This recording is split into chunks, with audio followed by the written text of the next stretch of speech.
Hello guys, welcome to Uttarakhand education diary. तो आज की क्लास में हम उत्तराखंड आबकारी और प्रवर्तन सिपाही के अंतर्गत सामान्य हिंदी का प्रैक्टिस सेट 17 यहाँ पर सॉल्व करेंगे। तो इससे पहले यहाँ पर कुल 16 प्रैक्टिस सेट दिए जा चुके हैं हिंदी के अंतर्गत। तो यदि आपने उन्हें नहीं देखा तो उनकी एक प्लेलिस्ट बनाई गई है, तो उसमें आप जाकर देख सकते हैं। तो हिंदी का काफ़ी यहाँ पर देखिए मेन काफ़ी इम्पोर्टेंस है इस एग्ज़ाम की दृष्टि से, तो इसलिए सभी प्रैक्टिस सेट आप ज़रूर देखिए और ख़ुद को एक एनालाइज दीजिए कि इसमें आपको कितने क्वेश्चन यहाँ पर आपसे बन सकते हैं, और इसके बाद कमेंट में अपना जो स्कोर है उसे भी ज़रूर लिखिएगा। तो यदि आने वाला एग्ज़ाम आपने उसमें हिंदी की तैयारी को अच्छे से अपनी स्ट्रॉन्ग बनानी है, तो स्ट्रॉन्ग करना है, तो इसलिए इन प्रैक्टिस सेट को आप ज़रूर लगाइए। तो बिना देरी किए आज की क्लास को शुरू करते हैं। तो हमारा जो पहला प्रश्न होगा, तो प्रश्न संख्या 1 से 5 तक जो काव्यांश है, एक काव्यांश दिया गया है और उसको पढ़कर प्रश्नों के उत्तर यहाँ पर चुनने हैं। तो देखिए यहाँ पर कुछ लाइनें दी गई हैं इस तरह से, तो इन्हें आप पढ़ सकते हैं। कुछ भी बन बस कायर मत बन, ठोकर मार पटक मत माथा, तेरी राह रोकते पाहन, कुछ भी बन बस कायर मत बन, ले देकर जीना क्या जीना, कब तक गम के आंसू पीना, मानो तने तुझको सींचा बहा युगों तक खून पसीना। तो इस तरह से ये पंक्तियाँ दी गई हैं। अब इनसे कुछ क्वेश्चन यहाँ पर पूछे गए हैं। जैसे पहला प्रश्न है, कवि क्या करने की प्रेरणा दे रहा है। तो उपयुक्त जो पंक्तियाँ हैं इन्हें पढ़कर इसका जो दिए गए ऑप्शन है, रुकावटों को ठोकर मारने की प्रेरणा यहाँ पर दे रहा है। दो दिए गए ऑप्शन, उसमें से ऑप्शन सी यहाँ पर राइट है। तो नेक्स्ट क्वेश्चन है, कवि के अनुसार किस प्रकार का जीवन व्यर्थ है। तो देखिए यहाँ पर ऑप्शन दिए गए इस तरह से। तो यहाँ पर जो समझौतावादी ऑप्शन बी है, समझौतावादी तरह का जीवन व्यर्थ है, तो इसलिए ऑप्शन बी इसका सही उत्तर है, समझौतावादी। नेक्स्ट क्वेश्चन है, इन पंक्तियों में कायर का क्या अर्थ है। तो यहाँ पर कायर किसे कहा गया है, तो कायर कहा गया है समझौतावादी जो है उसे कायर कहा गया है, जो समझौता कर लेते हैं परिस्थितियों को देखकर। तो ऑप्शन बी इसका सही उत्तर है, समझौतावादी। नेक्स्ट क्वेश्चन है, पाहन शब्द का पर्यायवाची यहाँ पर बताना है। तो पाहन किसका होता है, तो यह होता है पत्थर का, इसलिए ऑप्शन सी इसका राइट आंसर है, पत्थर। तो अगला प्रश्न है, क्वेश्चन नंबर 5 है, कुछ भी बन बस कायर मत बन, कवि ने क्यों कहा है। तो क्योंकि दिए गए ऑप्शन में इसका सही उत्तर हो जाएगा, कायर मनुष्य का जीवन व्यर्थ है, तो उसके जीवन का कोई अर्थ नहीं है, इसलिए कवि ने ऐसा कहा है, कुछ भी बन बस कायर मत बन। ऑप्शन सी इसका सही उत्तर है। तो नेक्स्ट क्वेश्चन है, जहाँ उपमेय स्वयं ही अपना उपमान हो वहाँ कौन सा अलंकार होता है। तो वहाँ पर होता है अनन्वय अलंकार। ऑप्शन डी जो यहाँ पर दिया है वह सही है, अनन्वय अलंकार होता है जब उपमेय ही क्या होता है, अपना उपमान होता है। तो नेक्स्ट क्वेश्चन है, तो क्वेश्चन नंबर 7 है, बुरे भाव से की गई संधि को क्या कहते हैं। तो बुरे भाव से की गई संधि को कहते हैं दुर्भी संधि। ऑप्शन ए यहाँ पर इसका सही उत्तर है, दुर्भी संधि। अगला प्रश्न है, बखूबी में कौन सा समास है। तो बखूबी में समास है अवयवी भाव समास। ऑप्शन ए इसका सही उत्तर है, अवयवी भाव, इसमें समास उपस्थित है। तो नेक्स्ट क्वेश्चन है, निम्नलिखित में से केतु का पर्याय नहीं है। क्वेश्चन नंबर 9 है, केतु का पर्याय कौन सा नहीं है। तो सही उत्तर है ऑप्शन डी है, ग्रह होता है केतु का पर्याय नहीं, यह नहीं होता है। ऑप्शन डी इसका सही उत्तर है, अन्य सभी इसके पर्यायवाची हैं। नेक्स्ट क्वेश्चन है, जो प्राप्त न हो उसके लिए एक शब्द कौन सा होगा। तो जो प्राप्त न हो उसे कहा जाएगा अलव्य कहा जाएगा। ऑप्शन बी इसका सही उत्तर है, अलव्य। नेक्स्ट क्वेश्चन है, क्वेश्चन नंबर 11 है, इनमें से किस शब्द में ईल प्रत्यय नहीं है। तो किस में नहीं है, तो जो यहाँ पर ऑप्शन बी है शामिल, इसमें ईल प्रत्यय नहीं है। ऑप्शन बी इसका सही उत्तर है, शामिल। नेक्स्ट क्वेश्चन है, शरीर के लिए सही पर्यायवाची शब्दों वाली पंक्ति चुनिए। तो वह ऑप्शन जिसमें तीनों ही शब्द शरीर के पर्यायवाची हैं। तो इसका सही उत्तर ऑप्शन ए है, तन, देह और गात तीनों ही शरीर के पर्यायवाची होते हैं, इसलिए ऑप्शन ए इसका सही उत्तर होगा। नेक्स्ट है, दुबई कितना सुंदर देश है, रेखांकित पद क्या है। तो रेखांकित पद जो कि सुंदर है, तो यह क्या है दिए गए ऑप्शंस में से। तो यह है विधेय विशेषण है। तो क्या है? विधेय विशेषण। ऑप्शन डी इसका सही उत्तर है, विधेय विशेषण। नेक्स्ट है जिसका जन्म पहले हुआ हो के लिए एक शब्द कौन सा है? तो जिसका जन्म पहले हुआ हो उसे कहेंगे अग्रज। तो ऑप्शन सी इसका सही उत्तर है, अग्रज। नेक्स्ट क्वेश्चन है इस वाक्य को सरल वाक्य में बदलिए। तुम बाहर गए और वह रोने लगा। तो इसको सरल वाक्य में हमने बदलना है। तो इसका सरल वाक्य हो जाएगा, यहाँ पर ऑप्शन दिए गए इस तरह से। तो ऑप्शन सी यहाँ पर सही है, तुम्हारे बाहर जाते ही वह रोने लगा। इसका सरल वाक्य होगा ऑप्शन सी, इसका सही उत्तर है। नेक्स्ट क्वेश्चन है जिस शब्द में अव उपसर्ग का प्रयोग हुआ है वह कौन सा है दिए गए ऑप्शंस में से? तो अव उपसर्ग वाला। तो सही उत्तर है ऑप्शन सी है, अवाप्ति है। ठीक है, तो ऑप्शन सी इसका सही आंसर है, अवाप्ति। इसमें अव का यूज हुआ है। तो अगला प्रश्न है क्वेश्चन नंबर 17 है प्रवृत्ति का निम्न में से कौन सा सही विलोम शब्द है? तो प्रवृत्ति का सही विलोम है निवृत्ति, जो कि ऑप्शन डी है, निवृत्ति। अगला प्रश्न है क्वेश्चन नंबर 18 है निम्न में से किसमें विरोधाभास अलंकार का बांध होता है? विरोधाभास अलंकार। तो इसका सही उत्तर ऑप्शन डी है, जो कि यहाँ पर है प्रियतम को समझ पा कामिनी न जा सकी न ठहर सकी। तो यहाँ पर जो ऑप्शन डी दिया गया है, यहाँ पर इसको आप पढ़ सकते हैं, प्रियतम को समझ पा कामिनी न जा सकी न ठहर सकी। तो यहाँ पर कौन सा अलंकार है? विरोधाभास अलंकार उपस्थित है। ऑप्शन डी इसका सही उत्तर है।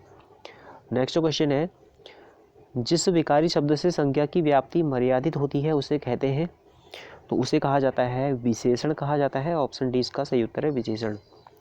अगला प्रश्न है कलई खुलना मुहावरे का भावार्थ क्या है? कलई खुलना। तो इसका जो सही अर्थ होगा वह है ऑप्शन सी है, रहस्य का प्रकट हो जाना। तो ऑप्शन सी इसका सही उत्तर है। अगला प्रश्न है लौकिक जगत की माया में सभी फंसे हुए हैं, रेखांकित शब्द का सटीक विलोम बताइए। तो लौकिक जो रेखांकित किया गया है इसका विलोम क्या होगा? अलौकिक होगा, जो कि ऑप्शन ए में इसका यहाँ पर दिया गया है, अलौकिक। नेक्स्ट क्वेश्चन है किस शब्द में उपसर्ग और प्रत्यय दोनों का प्रयोग हुआ है दिए गए ऑप्शन में से? तो यहाँ पर जो ऑप्शन बी है देखिए व्यथित है, इसमें उपसर्ग का भी यूज हुआ है और प्रत्यय दोनों का यूज हुआ है। तो ऑप्शन जो बी है इसका सही उत्तर है, व्यथित। अगला प्रश्न है न्यून शब्द में कौन सी संधि है? न्यून शब्द। तो यहाँ पर न्यून शब्द में जो संधि है वह है यण संधि, जो कि ऑप्शन ए में दिया गया है। तो ऑप्शन ए इसका राइट आंसर है, यण संधि। अगला प्रश्न है निम्न में से कौन सा शब्द वर्तनी के आधार पर सही है? तो तात्कालिक, जो कि यहाँ पर है ऑप्शन बी है, तात्कालिक। यह इसकी वर्तनी बिल्कुल सही है, इसलिए ऑप्शन बी यहाँ पर सही उत्तर हो जाएगा, तात्कालिक। तो अगला प्रश्न है 9 दिन चले अढ़ाई कोस लोकोक्ति का भावार्थ क्या है? तो यहाँ पर इसके दो ऑप्शन यहाँ पर आप देख सकते हैं, 9 दिन चले अढ़ाई कोस। तो यहाँ पर दोनों ऑप्शंस में से एक आंसर इसका सही है। तो इसका सही आंसर ऑप्शन ए है, काम करने की बहुत धीमी गति होना।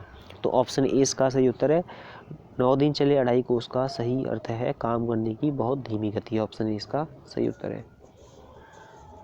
तो अगला है क्वेश्चन नंबर 26 है निम्नलिखित में से कौन सा विराम चिन्ह का प्रकार नहीं है दिए गए ऑप्शंस में से? तो इसका सही उत्तर ऑप्शन सी है, उपदेशक विराम चिन्ह का एक प्रकार नहीं होता है। तो यहाँ पर ऑप्शन सी इसका सही उत्तर हो जाएगा, उपदेशक। नेक्स्ट क्वेश्चन है मनगढ़ंत का सही सामासिक विग्रह निम्न में से कौन सा है? मनगढ़ंत। तो इसका सही विग्रह हो जाएगा मन से गढ़ा। ऑप्शन बी इसका सही उत्तर है, मन से गढ़ा हुआ। Option D. नेक्स्ट क्वेश्चन है क्वेश्चन नंबर 28 है निम्नलिखित में से शुद्ध वाक्य कौन सा है दिए गए ऑप्शन में से? तो यहाँ पर सभी ऑप्शन को पढ़ने के बाद जो ऑप्शन डी है उसे पैतृक संपत्ति में हिस्सा नहीं मिला, ये बिल्कुल सही वाक्य है। ऑप्शन डी इसका सही उत्तर है। नेक्स्ट क्वेश्चन है किस वाक्य में क्रिया की संभावनार्थ वृत्ति का प्रयोग हुआ है? संभावनार्थ वृत्ति का प्रयोग। तो इसका सही उत्तर है ऑप्शन ए, लगता है इस बार अच्छी बरसात होगी। तो संभावना प्रकट हो रही है, तो इसलिए यहाँ पर संभावनार्थ वृत्ति यहाँ पर इसको कहा जाएगा। तो ऑप्शन ए इसका सही उत्तर है, संभावनार्थ वृत्ति। नेक्स्ट क्वेश्चन है क्वेश्चन नंबर 30 है डिसवर्जिंग अथॉरिटी के लिए सही पारिभाषिक शब्द कौन सा है? तो डिसवर्जिंग अथॉरिटी इसके लिए सही है जो ऑप्शन बी है, समवितरण प्राधिकारी। इसे कहा जाता है समवितरण प्राधिकारी। ऑप्शन बी इसका सही उत्तर है। अगला प्रश्न है क्वेश्चन नंबर 31 है भाषा की सबसे छोटी इकाई कौन सी कहलाती है? तो भाषा की सबसे छोटी इकाई को कहा जाता है वर्ण, जो कि ऑप्शन डी है, वर्ण कहा जाता है। ऑप्शन डी इसका सही उत्तर है। अगला प्रश्न है पृथ्वीराज रासो महाकाव्य के रचयिता कौन है? काफ़ी प्रसिद्ध रचना है और काफ़ी महत्वपूर्ण है। पृथ्वीराज रासो है चंद्रवरदाई की, तो जिसमें इन्होंने पृथ्वीराज चौहान के बारे में लिखा है।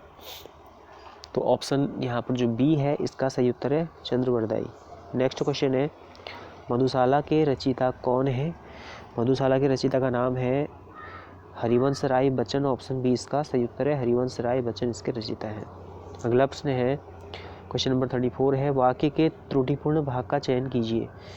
तो यहाँ पर मुझे कल 2 किलो लीची खरीदनी है। देखिए यहाँ पर ऑप्शन जो सी है इसमें त्रुटि दिखाई दे रही है, लीची खरीदने हैं, तो सही उत्तर हो जाएगा ऑप्शन सी, इसका त्रुटिपूर्ण हिस्सा है या त्रुटिपूर्ण भाग है। तो क्वेश्चन नंबर 35 है नीचे दिए गए प्रश्न में 1 और 6 की निश्चित संख्या दी गई है, इनके बीच में आने वाले अंशों य, र, ल, व को उचित क्रम में लगाइए जिससे सही वाक्य का निर्माण हो सके। तो यहाँ पर देखिए कुछ वाक्य दिए गए हैं और उनको हमने क्रम से लगाना है जिससे एक मीनिंगफुल हमारा कंप्लीट यहाँ पर वाक्य बने। तुलसीदास जी कई वर्षों तक काशी में रहने के पश्चात, तो यहाँ पर आप देखिए इस तरह से जो वाक्य दिए गए हैं य, र, ल, व, इस तरह से वाक्य दिए गए हैं, इनको आप एक बार पढ़ सकते हैं। कवित्त रामायण रामलाल हचू और हनुमान बाहुक अधिक प्रसिद्ध हैं। तो इन दोनों के बीच में इनको यहाँ पर अरेंज करना है सभी वाक्यों को। तो इन सभी को पढ़ने के बाद जो ऑप्शन इसका सी है वह है सही हो जाएगा। पहले आएगा ल, जो ल वाली नंबरिंग पे वाक्य दिया गया है, उसके बाद य और फिर र और अंत में वो आएगा। तो इसको आप अरेंज करके यहाँ पर इस तरह से पढ़ेंगे। अयोध्या चले गए, वहाँ उन्होंने रामचरितमानस लिखा और उसके बाद जो य है वह कभी कभी काशी और चित्रकूट भी चले जाते थे और उसके पश्चात र फिर व। रामचरितमानस के अतिरिक्त उन्होंने कई अन्य पुस्तकें लिखी हैं जिनमें विनय पत्रिका, गीतावली और उसके बाद देखिए यहाँ पर सही चयन से बन रहा है कवित्त रामायण रामलाल हचू और हनुमान बाहुक अधिक प्रसिद्ध हैं। तो यानी ऑप्शन सी इसका सही उत्तर है, सही तरीके का अरेंज इसमें हमको दिखता है। नेक्स्ट क्वेश्चन है नीचे दिए गए शब्दों के अर्थ बताइए।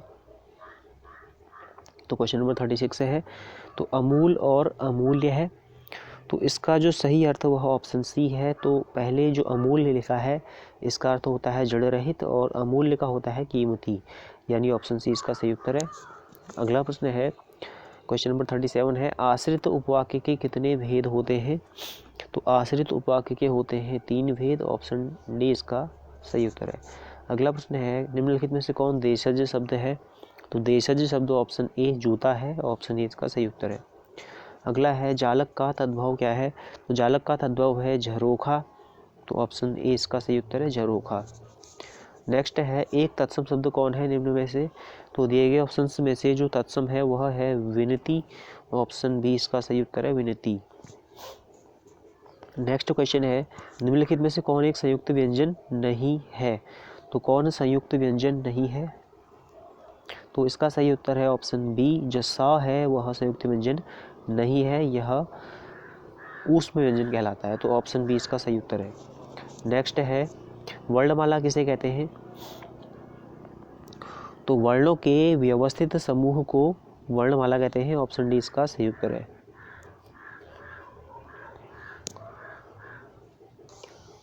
तो नेक्स्ट क्वेश्चन है क्वेश्चन नंबर 43 है सीता जी के नैन रामचंद्र के चकोर भये पंक्ति में कौन सा रस है? तो इसमें जो रस है वह है श्रृंगार रस, ऑप्शन डी इसका सही उत्तर है श्रृंगार रस है। अगला प्रश्न है बच्चे बूढ़े किस शब्द युग्म के अंतर्गत आते हैं? बच्चे बूढ़े, तो यह आते हैं ऑप्शन जो बी है विलोम शब्द युग्म के अंतर्गत आते हैं, बच्चे का बूढ़े, तो ये विलोम है, ऑप्शन बी इसका सही उत्तर है। अगला है क्वेश्चन नंबर 45 है, मैं अपने आप वस्त्र साफ कर लेता हूँ, इस वाक्य में कौन सा सर्वनाम है? तो इसमें है निजवाचक सर्वनाम मैं, तो ऑप्शन सी इसका सही उत्तर है, निजवाचक। नेक्स्ट है, किस वाक्य में कर्मवाची नहीं है? तो कर्मवाची नहीं है, ऑप्शन जो सी इसका सही उत्तर है, बालक खिलखिलाकर हंस रहा था, इसमें कर्मवाची नहीं है, ऑप्शन सी इसका सही उत्तर है। नेक्स्ट क्वेश्चन है क्वेश्चन नंबर 47 है, किस वाक्य में अकर्मक क्रिया नहीं है? तो अकर्मक क्रिया वाला कौन सा नहीं है? तो दिए गए ऑप्शन में से ऑप्शन जो सी है, बालक पतंग उड़ा रहा था, यह अकर्मक क्रिया नहीं है क्योंकि इसमें कर्म मौजूद है, तो ऑप्शन सी इसका सही उत्तर है। नेक्स्ट क्वेश्चन है क्वेश्चन नंबर 48 है, वीर रस के भेदों में कौन सा शामिल नहीं है? तो इसका सही उत्तर ऑप्शन सी है, कर्मवीर है, यह शामिल नहीं है, ऑप्शन सी इसका सही उत्तर है।